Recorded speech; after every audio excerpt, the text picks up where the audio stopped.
Alright, down the creek this morning, and I wanted to talk a little bit about what I've sort of shown in a few videos about inside bends.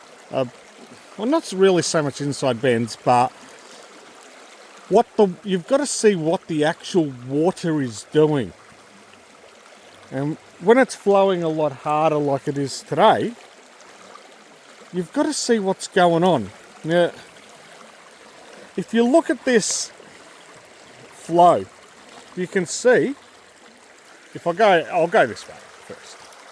You can see there's probably three sort of strips where the water's flowing pretty hard.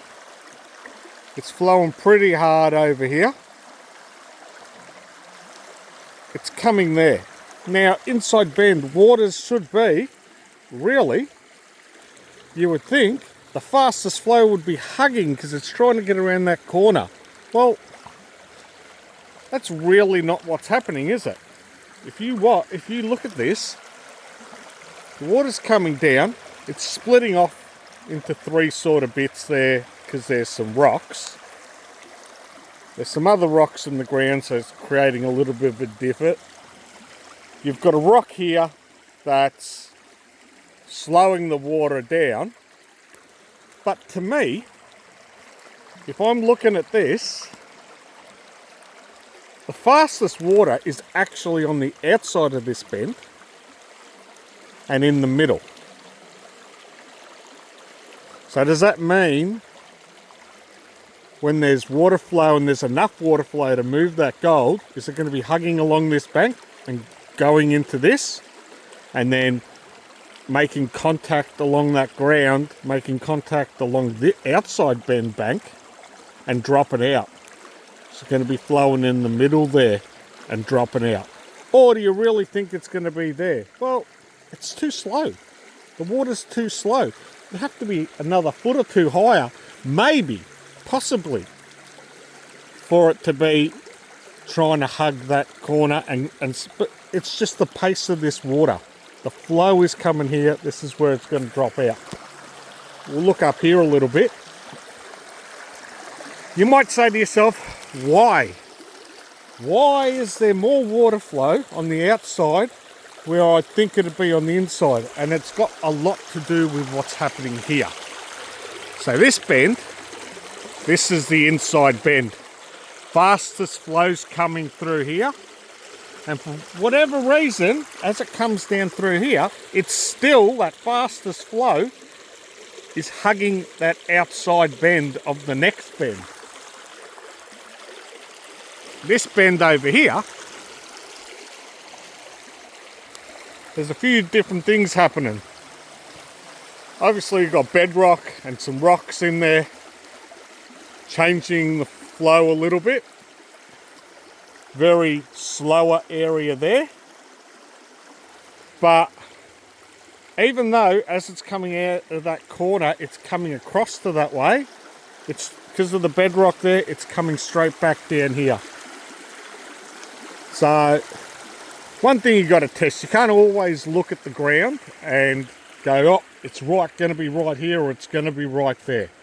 Different water flows, different rates are going to change things. Now, this is getting closer up to the bend, and as you can see here, water flow's going there. A lot of the water flow's going out that side.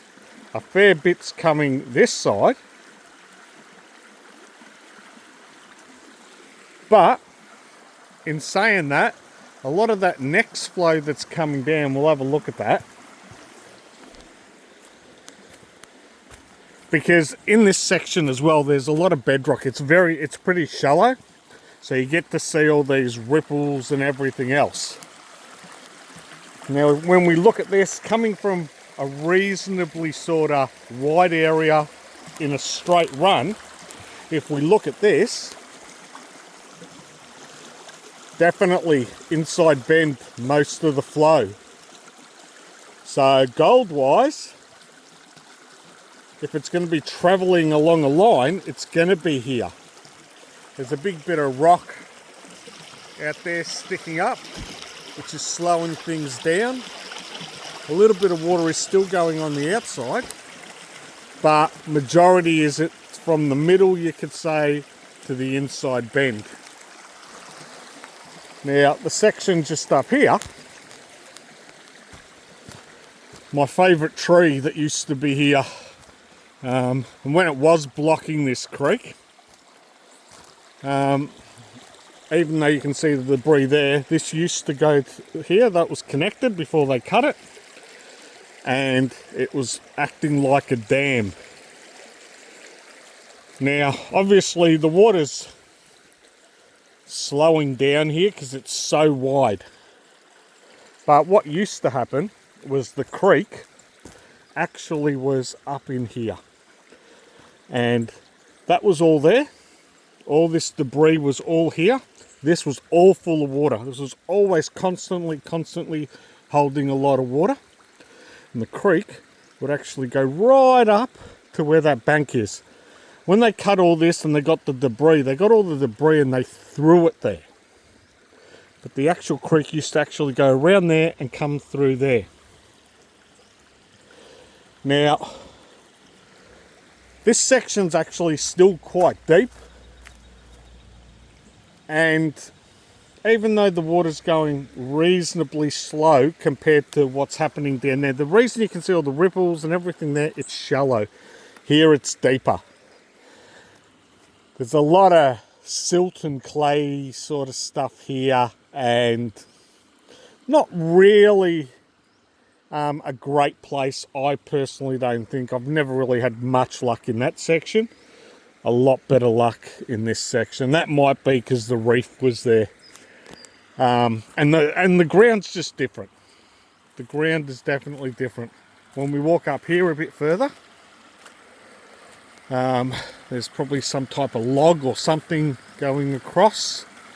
It's creating this little waterfall. Now, you know, look, the water's spinning and everything else. It could be a bit of bedrock actually, and then some debris that's causing this. Yeah, could something maybe have dropped out of there? Possibly. But it's actually also slowing down here, so it could possibly drop out there. Just up a little bit further,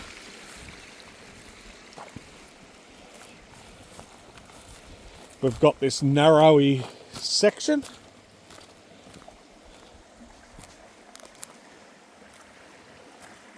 It's fairly shallow, and I spoke about this in the other video about this section. You're probably going to see, if you watch the video from the other day, just how much this creek has come up. So, same deal. I was talking about these rocks and people come, oh, there's nothing. Water's high as today, but guess what? There's still nothing happening. The main flow's still coming through the same section that I showed. Yep, it's splitting off in some areas, and look, it's even going over that rock there a bit. But guess what's going to happen? If these gravels, if you're thinking the gravels are getting sucked under there behind the rock, that's a possibility. But guess what? When the water, they're not going to compact in there. They're just going to settle. You're going to get some rocks settling in there. What's going to happen, as soon as this comes up another 3 or 4 inches, it's going to go over that, and it's just going to suck it all away. It's just going to push it all away. It's not actually going to compact in there and get held. Somewhere along the edge, as you can see, it's fairly high there on that edge. It's going to have a friction, and it's possibly going to drop out.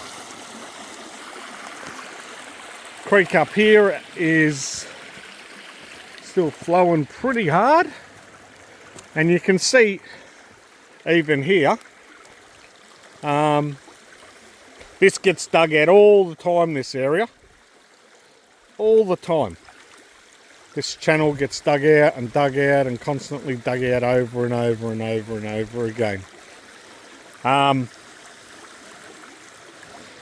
Up a little bit further, where I was the other day, you'll see the rock that I was showing is pretty much almost gone underwater.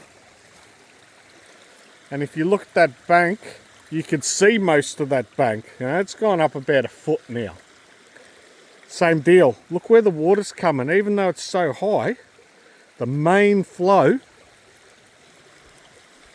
is coming over here. The main flow's still travelling along there. And that's where I was getting the gold from. Just in that section. So, this is something you've got to do. You might get to the creek. And this is what I'll say to people if you're going to start prospecting and you want to start off, don't go driving an hour or two away. Come somewhere locally where you can come reasonably often and see the conditions that change. That's what this is about, is having a look at the creek, see where the creek's actually flowing, see how the creek's flowing, and working out where the gold's dropping out. Rather than going, oh yeah, I'm going to drive out to the Golden Triangle and there's definitely gold out there. Look how much they found. Less people probably go out there because it's an hour and a half or 2 hours away from Melbourne. Yeah, it's 2 hours away for you from Melbourne. But guess what? There's locals that live there that will go out to the creek like I can here within 15, 20 minutes and have a look and see what's going on and work out where the best gold is and test areas and be able to spend days and weeks and all the rest of it doing that. So, never lose an opportunity as well. You might not be able to get out and prospect, but you might come out one day and have a look at something that you're going to learn so much by having a visual of what's actually happening in that creek. Alright, that is it for me. I've spent way too much time talking. So, hope this gives you a little bit more of an idea where I'm coming from with and the ideas about where the gold possibly could be, why it could be there, what I'm looking at, what I look at when I see the creek. And yeah, hope you have enjoyed it, and until the next time guys, see you all later.